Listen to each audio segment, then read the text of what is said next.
පොඩ්ඩක් ඉන්න. අද වැදගත්ම පාඩමක් කියලා දෙන්න හදන්නේ. එන රිසල්ට් එක ඉස්සෙල්ලම බලා ගන්නකො. මේ ජෙම් ටෙස්ට් කරන ටූල් එක දන්නවනේ කට්ටිය.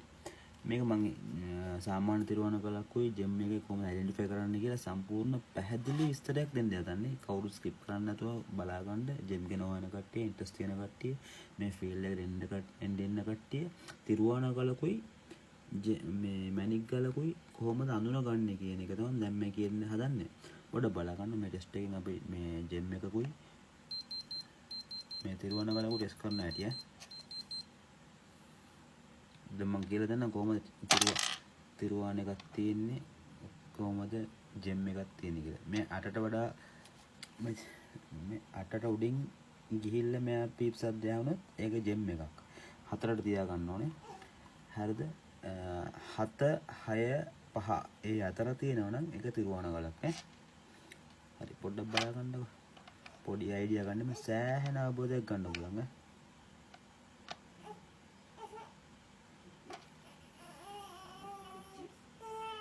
ඒ කියන්නේ ස්කිප් කරන්න එපා. පස්සේ ඔයාලා මට ටැන්ක්ස් කරගන්න. දැන් වීඩියෝ එක බලමු අපි.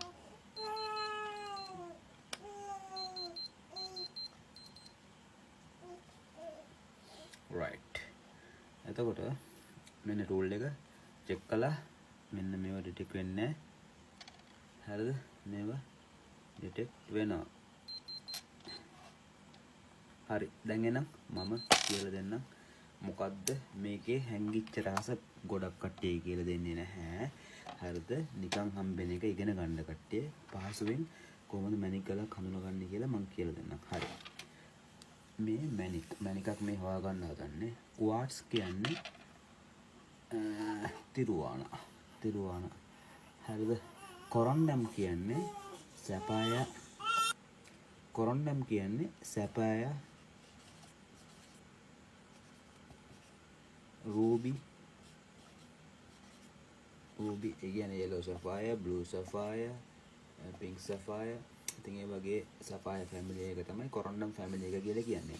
හරිද? මගේ පාඨමාලාවට සම්බන්ධ වෙන්න ඕන කට්ටිය මට මැසේජ් එකක් දාන්න, කමෙන්ට් එකක් දාන්න.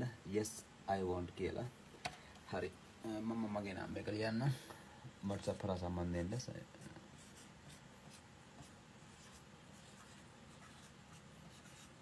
හෙට ක්ලාස් එක තියෙනවා. ඔන්ලයින් තමයි ක්ලාස් එක. අවශ්‍ය කට්ටිය මැසේජ් එකක් දාන්න. මේ මගේ නම්බර් එක, WhatsApp නම්බර් එක. හරි. ඕනම විස්තරයක් ක්ලාස් එකට ආවා නොආවා කියලා නෙමෙයි.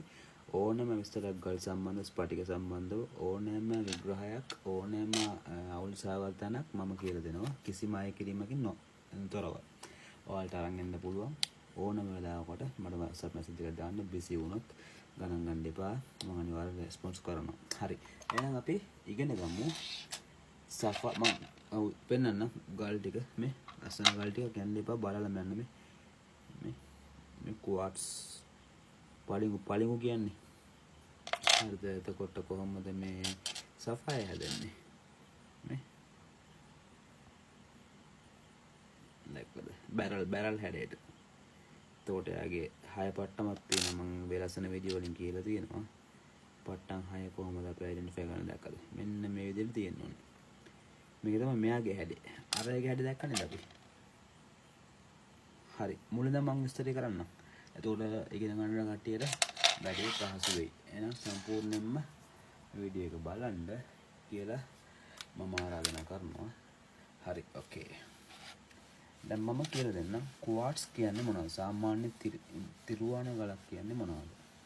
හරිද? තිරුවාන ගලක් කියන්නේ අපිට එදිනෙදා ජීවිතේ හම්බෙන්න පුළුවන් මෙන්න මේ වගේ අර වගේ හැඩේ නැතුව මෙන්න මේ වගේ තියෙන ගල් තමයි අපිට ගොඩක් හම්බෙන්නේ. මෙන්න මේ ඔක්කොම තිරුවාන. හරිද? සාමාන්‍ය තිරුවාන ගලක් හැදෙන්නේ පලිඟුවක් විදිහට. මෙන්න මේ වගේ. එතකොට ඒකේ මූලික ලක්ෂණ තමයි මට ගොඩක් කට්ටිය මට වීඩියෝ ෆොටෝස් දාලා අහපු දෙයක් තමයි මෙන්න මේ වගේ ගලක් තියෙනවා මේක මැනික් ගලක්ද කියලා. ඒක විශාල වටිනාකමක් නැහැ තිරුවාන ගල් වලට. හැබැයි එකතු කරන කට්ටිය, ඒ කියන්නේ කලෙක්ට් කරන කට්ටිය එවුවා සුළු ගානකට මිලදී ගන්න පුළුවන්. ඒ කියන්නේ මෙයාගේ පට්ටම් එක එක පැත්තෙන් තමයි හැදිලා තියෙන්නේ. මේකක් පල්හැන් එකක් පොඩ්ඩක් උඩින් පල්හැන් එහෙම පොඩ්ඩක් අර ලෙවල් එකක් නැහැ. එහෙම හැදෙනවා. සාමාන්‍යයෙන් මේක පොකුරු වෙනවා. ක්වාට්ස් ගණයේ වටින මැණිකුත් තියෙනවා. ඒ කියන්නේ මෙයාගේ කුලය, මෙයාගේ ෆැමිලි එකේ අරක කොරන්නම් ෆැමිලියනේ. මෙයා ක්වාට්ස් ෆැමිලි එක. දැන් මේ වගේ තමයි මෙයා පොකුරු හැදෙන්නේ. ඉතින් ඒක මෙයාට ආවේනික ලක්ෂණයක් කියන්නේ මෙන්න මේ හැඩයට හැදෙන එක තමයි. හරිද? ඉතින් ඇමතිස් කියලා කියන්නේ වටින මැණික් ජාතියක් තමයි. මෙන්න මේ ක්වාට්ස් ගණයට ඇමතිස්. හරිද? ඒක දම් පාටයි. Purple colour. හරිද? ඒක දැනට ලංකාවේ හම්බෙන්න පුළුවන් වටින මැණික් ගලක් තමයි ඒක. දම් පාට මැණික් කට්ටිය දැකලා ඇති. ඒක මෙයාලගේ ෆැමිලි එකට අයත් එක වටින මැණික් ජාතියක්. හරිද? එතකොට මම මේක පෙන්නන්නම්. දැන් ඔයාලට කොහොමද මෙන්න මේ ගල සාමාන්‍යයෙන් හැදෙන්නේ කියලා. මම ඔයාලට වෙනසෙන් කිව්ව විදිහට අර මගේ ස්ට්‍රක්චර් එක බලා ගන්න. පැහැදිලි නේද? මෙන්න පට්ටම් මේ මිනිසුන්ගෙන් කිසිම ඒ කියන්නේ කවුරුත් මේක පට්ටම් ගහලා නෙමෙයි ඈ.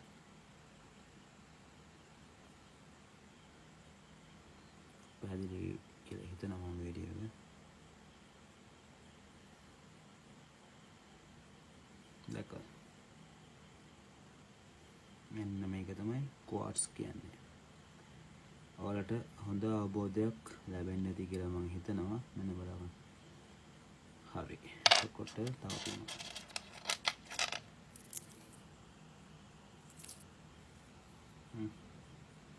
එතකොට දැන් මේ වගේ ගල් ඔයාලට හම්බුනොත් ඒ ගල් මොකක්ද කියලා ඔයාලා දන්නවනේ. දැන්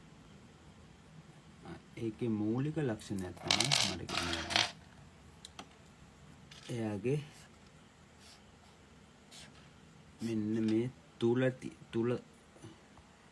තුඩ මෙන්න මේ තුඩ තිබ්බොත් එයා ක්වාට්ස් ගලක්. ක්වාට්ස් හොඳේ. එතකොට ඒක මැණික් ගලක් නෙමෙයි. හරිද? ඒක මතක තියාගන්න. ඒක තමයි මට කියන්න ඕන වෙන්නේ මෙතන. ඒක තමයි මූලිකම ලක්ෂණය.